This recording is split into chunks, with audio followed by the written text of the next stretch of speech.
Breaking news from Ontario, a Canadian passenger train slams into a stopped boxcar.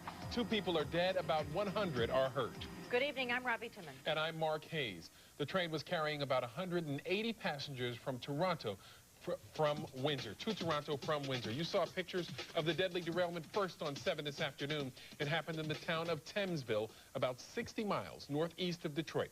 Chopper 7's Craig Smith is live over the area right now. And Craig, what are you seeing right now? Well, Mark, it's a real mess down here. And just to reiterate some of the things that you said, this was a Canadian National Railway passenger train. This happened early this afternoon in Thamesville, which is what the locals call it, Thamesville, Ontario. We're 60 miles east of Detroit. Again, the train was carrying about 180 people. 100 people were injured, 2 confirmed dead. The injured were transported to the Westover Treatment Center, which sources on the ground told me that it was actually an alcohol treatment center, but that was the nearest place to get the injured taken care of. The north and south road, which runs through Thamesville, is called 21 Highway.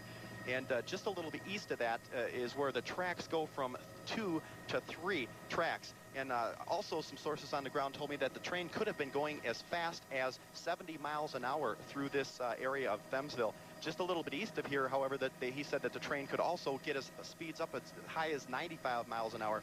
The train passes through here every 2 hours through Thamesville from Windsor to Toronto. This particular train that was involved in this, Mark, was called the Via Rail 74. Okay. Investigators are on the scene now just trying to figure out exactly what happened here, Mark. Larva Boy, Chopper 7, I'm Craig Smith reporting back to you. And Craig, we were hearing reports that this train may have switched tracks to avoid another oncoming train and slammed into the boxcar. Have you been able to confirm any of that information? No, it's unconfirmed yet, Mark, but just what you're looking at right now, we think that could be the case for sure, because there is 3 sets of rails here, and there is a switching point just east of 21 Highway. That could very well be the case, Mark. Okay, Craig, thank you. And now the injured were taken to 2 medical facilities in Thamesville and Chatham. WXYZ-7 Cheryl Choden is live on the phone from Chatham. Cheryl? Well, Mark, that Via passenger rail train, that is number 74, left Windsor at 11 o'clock this morning, and at noon it came to a sudden and violent and deadly stop, hitting that freight car, or the boxcar that was stopped on the tracks.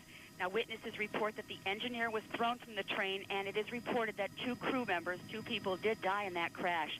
Some of the passenger cars were derailed and leaning over at a dangerous angle, and the passengers had to be rescued by people who worked and lived nearby. According to Bernie Blay, the CEO of the Chatham-Kent Health Alliance, about 100 of the injured, there were about 100 injured. First, they did go to that clinic, but then they were brought here to the Chatham Hospital, 30 of them by ambulance, and the others in 2 buses. Most of them, he said, suffered only minor injuries, bumps and bruises, and possibly maybe a broken bone. But 6 have more serious injuries. Some could be admitted of the 6. They could face surgery, or some could be transferred to their home city hospitals. Several Americans were on board. That is a very popular Windsor to Toronto. A lot of people take that train to Toronto. Of the injured, there is 1 child, some teenagers, many adults, and some senior citizens. Now, the hospital did call in extra staff quite a bit, but they did not go into their disaster mode.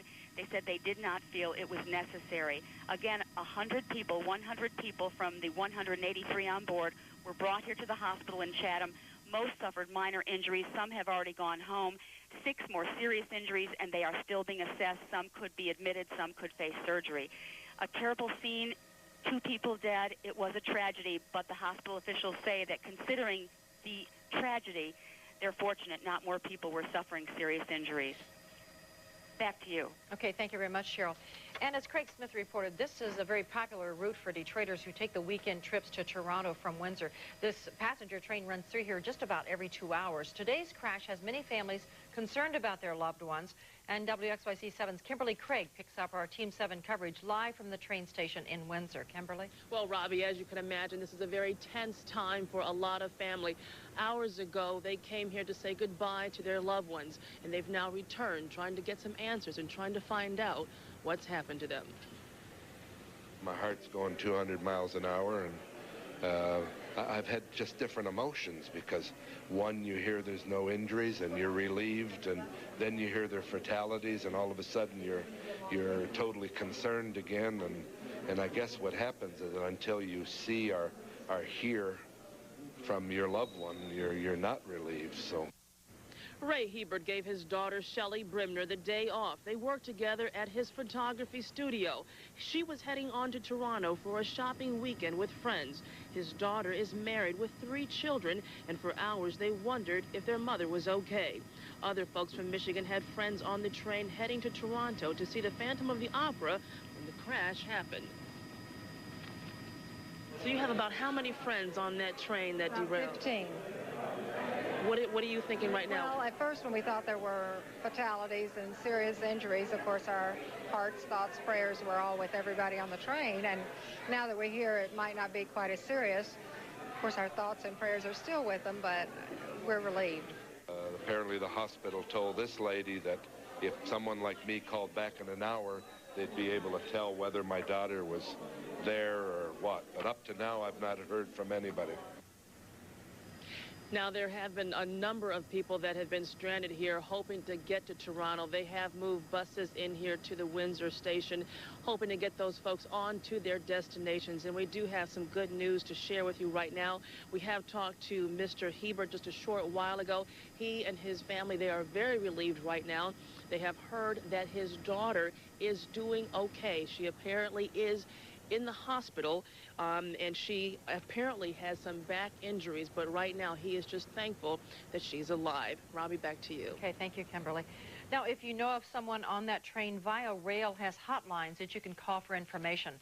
From Canada, the number is 1-800-561-8630. From the United States, the number is 1-800-561-3949. We will repeat those numbers in just a few minutes. And stay with WXYZ 740.